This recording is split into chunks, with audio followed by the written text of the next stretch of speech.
안녕하세요. 귀일사상연구소 심중식입니다. 오늘 다섯과 동광원의 한국적 영성, 귀일생명 신학을 찾아서라는 제목으로 말씀을 올리겠습니다. 우리가 한국적 기독교 영성을 찾는 이유가 무엇입니까? 21세기는 영성과 생명의 시대라고 하지요. 무슨 말인가 하면 현 인류가 당면한 위기를 치유하고 극복할 근본 처방을 새로운 생명관과 영성을 회복하는 데서 찾자는 그런 뜻입니다. 그럼 현대 위기는 무엇인가? 기후변동, 환경오염, 생태계 파괴 등 여러 가지가 있죠. 그런데 이런 현대 위기의 근원을 어디서 찾는가 그러면 서구의 과학기술 문명에서 비롯된 것이다. 다시 말해서 과학혁명과 산업혁명에서 비롯된 그런 기계론적 세계관, 좀 더 세분하면 이분법적이고 실체론적인 그런 기계론적 세계관 때문에 현대의 위기가 발생한 것이다. 그래서 이런 기계론적 세계관 때문에 인간은 그 신성함과 거룩함의 공간을 상실해버렸고, 그리고 교만과 탐욕과 음란의 시대가 되었다. 그래서 이처럼 죄악의 문화에 빠진 우리를 구원하실 분이 누구신가 그럴 때 우리는 오직 하나님만이 우리를 구원하신다, 이런 믿음입니다. 그런데 하나님을 만난 분들이 이 땅에 계신다. 우리 화순의 이세정 선생님, 이연표 선생님을 비롯해서 서울의 다섯 유영모 선생님, 이런 분들의 신앙과 삶 속에서 우리 한국적 기독교 영성을 찾자. 그들의 삶에서 새로운 신앙, 새로운 생명관을 찾아서 우리 현대인을 치유할 수 있는 새로운 생명 문화의 길을 열어볼 수 있지 않느냐 하는 그런 취지로 말씀을 올립니다. 우리가 현대의 위기 상황을 간단히 살펴보면 거기 기후변동이라든지 자원 고갈, 그 다음에 환경 파괴, 사회적 불평등, 과학기술과 윤리 문제, 이런 다양한 문제들이 있지요. 그 중에서도 기후변동, 지금 기후변화는 현대 문명의 가장 큰 위기 중 하나이죠. 온실가스, 대량 생산 및 소비, 자원 낭비 등 이런 것들이 지구온난화의 원인으로 지금 알려지고 있고, 그로 인해서 기상이변이라든지 해수면 상승 등의 지구적인 문제가 지금 발생하고 있습니다. 또 자원 고갈, 인구의 증가와 경제 발전으로 인해 에너지, 물, 식량 등 자원의 수요가 급증하는 데 비해서 한정된 이 자원의 고갈 문제가 지금 되고 있죠.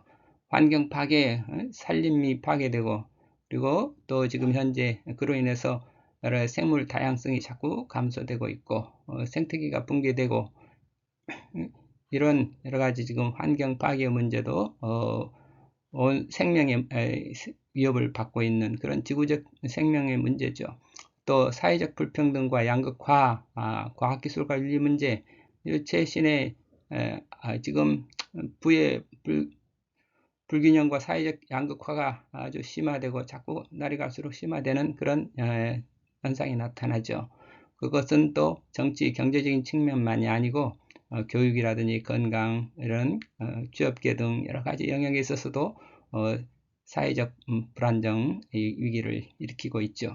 과학기술과 윤리 문제 하는 것도 지금 새로운 기술들, 인공지능이라든지 생명공학이라든지 이런 것들이 또 나타남으로 인해서 과연 인간의 어떤 새로운 윤리 문제, 과학기술을 어떻게 우리가 온 인류를 위해서 바르게 사용할 수 있는가 하는 그런 다양한 윤리 문제들이 지금 나타나고 있죠.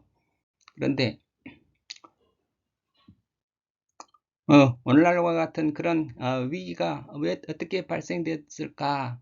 하이데거는 제1차 세계대전, 제2차 세계대전을 보면서 인류가 이렇게 왜 이렇게 타락하게 됐을까?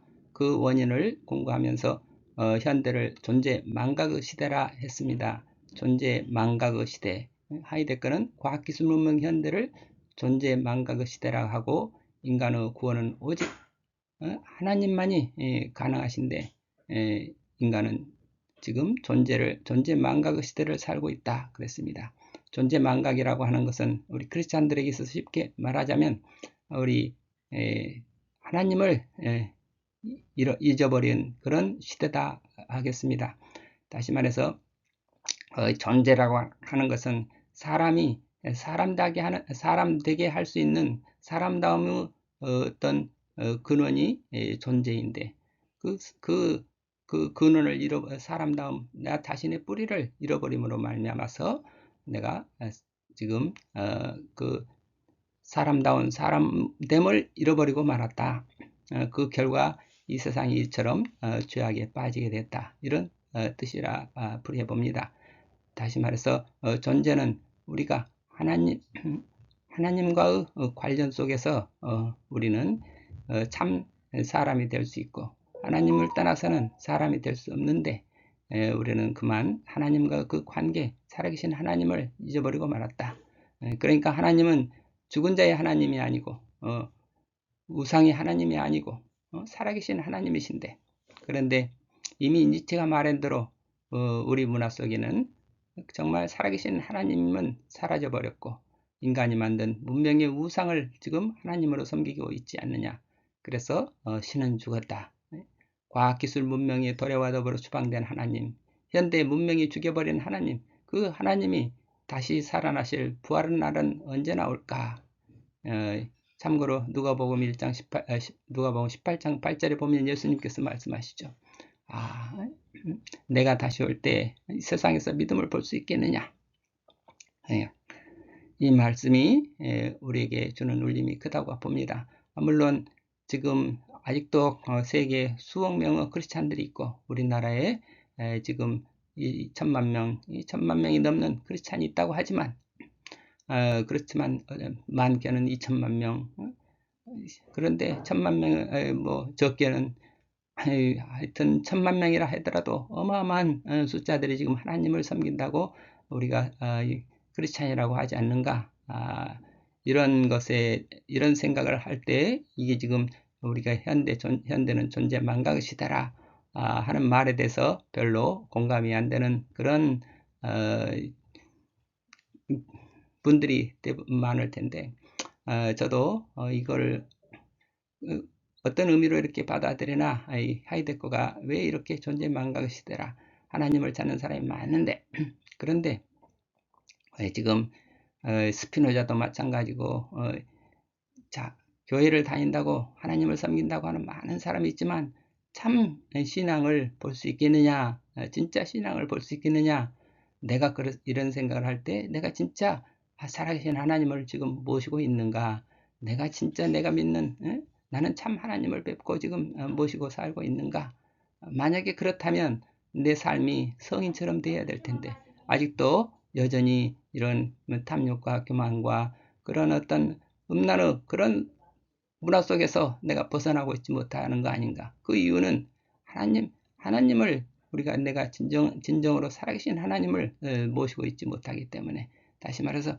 존재를 망각하고 있기 때문에 나 자신의 근원인 그분과의 어떤 그 관계성을 상실했기 때문에 지금 내가 하나님을 찾는다고 찾고 있지만 아직 그 근원을 연결짓지 못하고 이렇게 지금 참 믿음을 갖지 못하고 진짜 살아계신 하나님을 섬기지 못하고 우리가 주님을 내 안에 모시지 못하고 내가 완전히 그리스도와 함께 십자가에 못 박혀 죽지 못하고 왜 이렇게 살고 있는가 그런 우리가 내가 진짜 믿는다고 하면 우리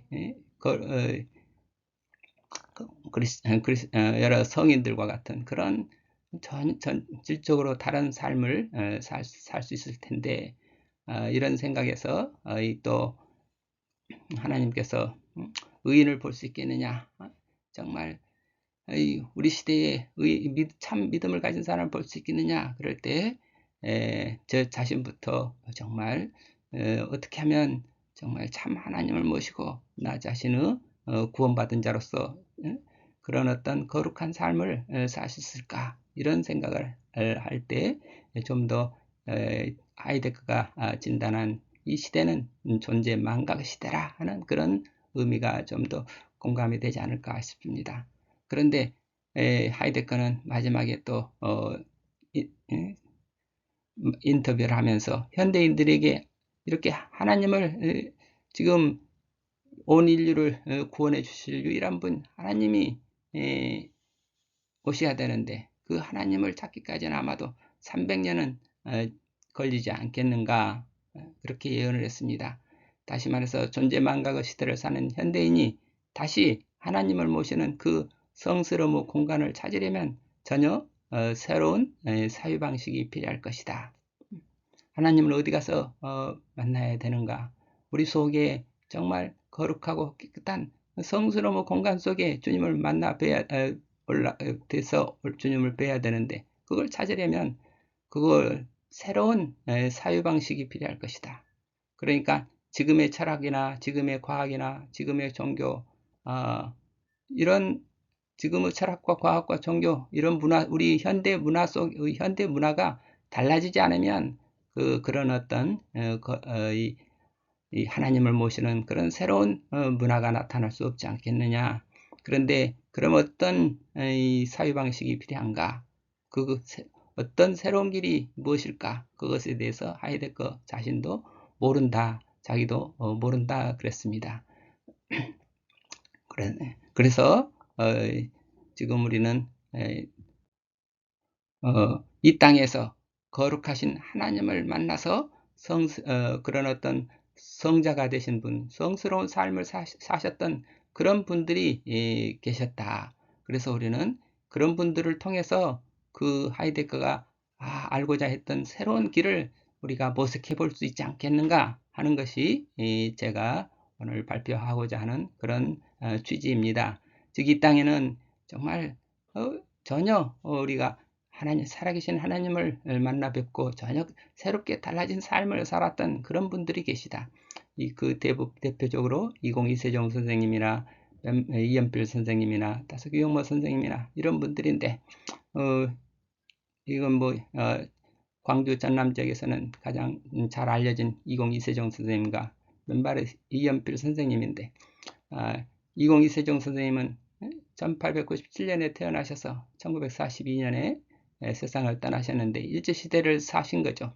그러니까 40대에 그리스도 예수를 만나서 거듭난 사람이 되고, 그 다음에 가난과 순결의 삶으로 하나님의 말씀을 증거하면서 살았습니다. 그래서 말년에 화학산에 들어가서 묵상과 침묵 기도 생활로 하나님의 그 크신 사랑을 자신의 거룩한 그런 어떤 삶과 신앙으로 사람들에게 증거하면서 일생을 마친 분입니다.